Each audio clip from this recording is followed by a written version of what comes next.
On our broadcast tonight, stunning developments in world diplomacy as a decades-old dispute shows promise for comprehensive peace. Trouble continues to brew in the Middle East as Syria's neighbors deal with the fallout of that nation's civil war. A new virus has scientists concerned, especially since the carrier lives so close to humans. New developments in the David Petraeus sex scandal as new documents implicate the UN Secretariat in sordid detail. CIMUN Nightly News starts now. There is a fragile hope for peace tonight on the subcontinent as Indian Prime Minister Manmohan Singh extended an olive branch to Pakistani President Asif Ali Zardari to engage in a comprehensive peace accord. President Zardari accepted the invitation, and both governments have agreed to meet at the UN Security Council for negotiations. Our very own Kelly Megan reports from the United Nations. Kelly? Thanks, William. I'm here at the UN, where in a few hours the Security Council will convene to set their agenda.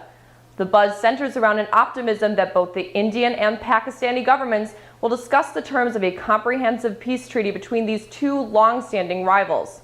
It should be noted that this year provides a very rare opportunity for negotiations, as both India and Pakistan hold voting seats on the Security Council. This has not happened for 28 years. William? Thanks, Kelly. What can you tell us about the key issues and what caused two entrenched, dangerous enemies to finally sit across the table? William, negotiations are sure to include territorial disputes, especially over the status of Kashmir. Other concerns include the use of key access to water, cross-border terrorism, and nuclear weapons security. Experts speculate that the current motivation for peace is largely driven by the economy.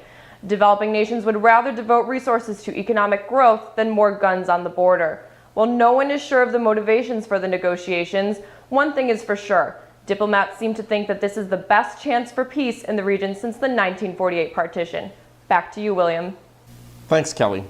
From peace in South Asia to turmoil in the Middle East, the Syrian civil war rages on as dictator Bashar al-Assad refuses to give up his grip on power, turning this into perhaps the longest and most brutal chapter in the Arab Spring. This is especially true in Turkey. Syria's neighbors are becoming increasingly concerned over cross-border violence. In Turkey, there's been a string of refugees and an occasional exchange of fire. Our very own Nigel Winterburn is on the Turkish-Syrian border in Kilis, Turkey. He filed this report. Gunfire and heartbreak, something all too common along the Syrian-Turkish border.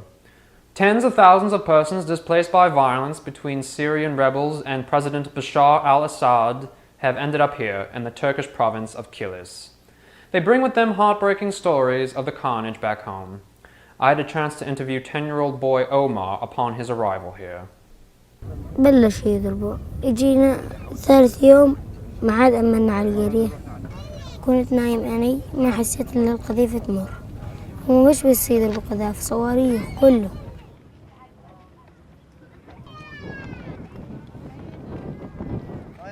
Refugees like Omar are fleeing to Turkey, Lebanon, and Jordan by the thousands each day. But the horror seems to be following.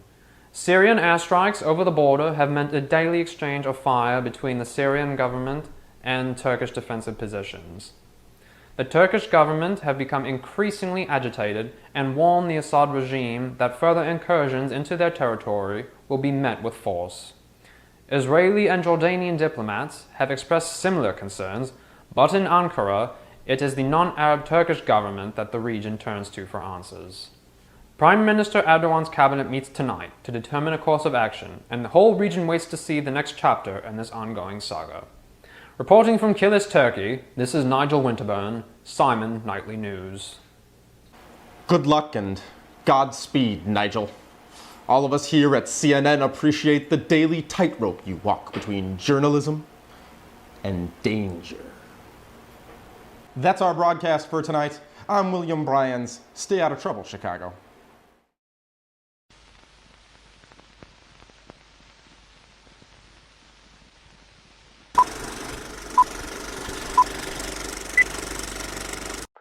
News of the world, July 7th, 1950.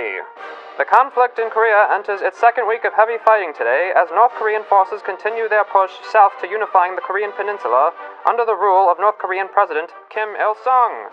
The American task force of 400 soldiers deployed to Korea last week has retreated to the southern Korean city of Busan. These are the same forces that were overwhelmed 2 days ago at Osan. U.S. President Harry Truman called a special meeting of the United States National Security Council to address further American support for the Republic of Korea. Despite the ongoing Soviet boycott of the UN, the Security Council continues to deliberate on Resolution 84. The resolution proposes the creation of a United Nations security force to aid in the defense of Korea. This would be the first such force of its kind. The conflict tests the United Nations' ability to maintain a doctrine of global peace. We will continue to follow this story, bringing you more updates as the conflict unfolds. Just in, CNN has just received unconfirmed reports that anti-government paramilitary forces stormed the presidential palace 2 hours ago in Jakarta, Indonesia. As of now, no information about the status of Indonesian President Sukarno is available. Stay tuned for more developments. Stepping out of the kitchen for a brief moment is our field reporter January June interviewing the British Foreign Minister. I'm here with British Foreign Secretary Ernest Belvin. Mr. Belvin, what was the thinking behind the government's decision to recognize the Communist Chinese? Many feel that you opened the door to other Western nations establishing ties with Mao's China, including most recently Israel and Finland. Any comments? In response, the Republic of China has cut formal ties with Britain. What can you say for how this damages British standing among capitalist nations?